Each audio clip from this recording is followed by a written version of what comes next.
মধ্যে আল্লাহ তাআলা বলেছেন ইন্নামা ইয়ামুরু মাসাজিদাল্লাহ, মসজিদের আবাদ মূলত তারাই করবে, মসজিদের দেখাশোনা মূলত তারাই করবে, মসজিদের রক্ষণাবেক্ষণ মূলত তারাই করবে, মসজিদের কমিটিতে মূলত তারাই আসতে পারবে যারা এক নম্বর হচ্ছে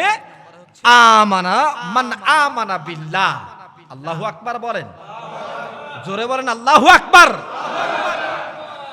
এক নাম্বার হলো যারা আল্লাহর প্রতি ঈমান আনবে, সুবহানাল্লাহ বলেন। এক নম্বরে কি হওয়া লাগবে?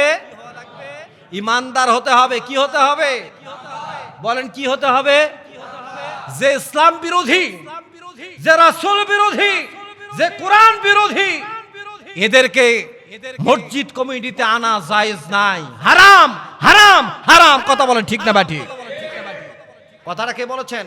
আমানা বিল্লাহ, আল্লাহ তাআলা বলেছেন যার ঈমান থাকবে শুধুমাত্র সেই মসজিদ কমিটিতে আসতে পারবে, নচেত অন্য কেউ মসজিদ কমিটিতে আসতে পারবে না।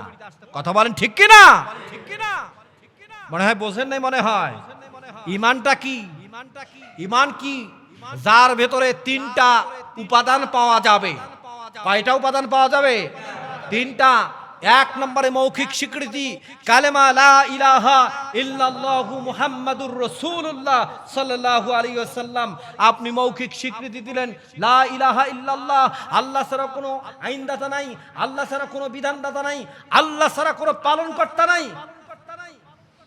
আল্লাহ ছাড়া কোনো রিজিকদাতা নাই, আইনদাতা নাই, বিধানদাতা নাই।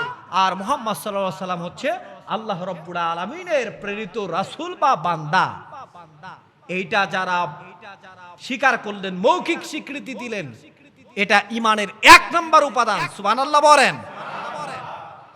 এখন আইনদাতা আপনি বললেন, বিধানদাতা বললেন, রিজিকদাতা বললেন, সব কিছু বললেন, এটা স্বীকৃতি সবাই কিন্তু আমরা দিয়েছি। কথা বলেন ঠিক না ব্যাঠি?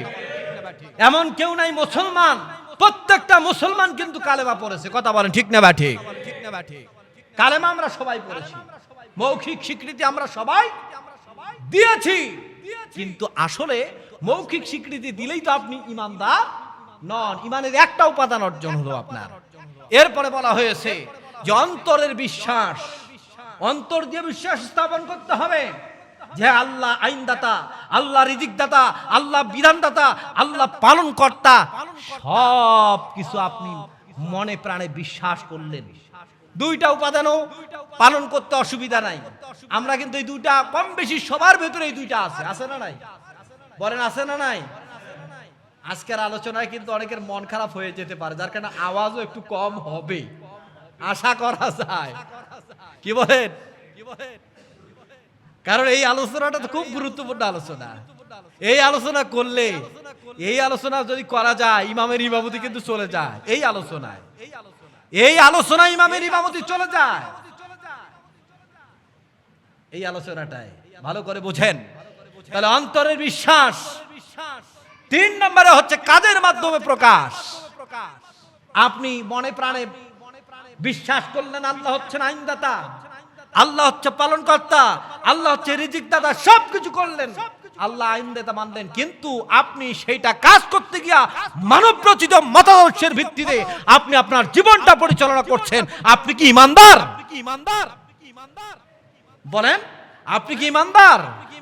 আপনি আল্লাহর কোরআন দ্বারা আপনি আপনার বাস্তব জীবন, আপনার পরিবার জীবন, আপনার সামাজিক জীবন, আপনার রাষ্ট্রীয় জীবন যদি আল্লাহর কোরআন দ্বারা যদি আপনি আপনার আমলের মাধ্যমে যদি প্রকাশ না করেন, তাহলে আপনি ঈমানদার নন। কথা বলেন ঠিক না বা ঠিক?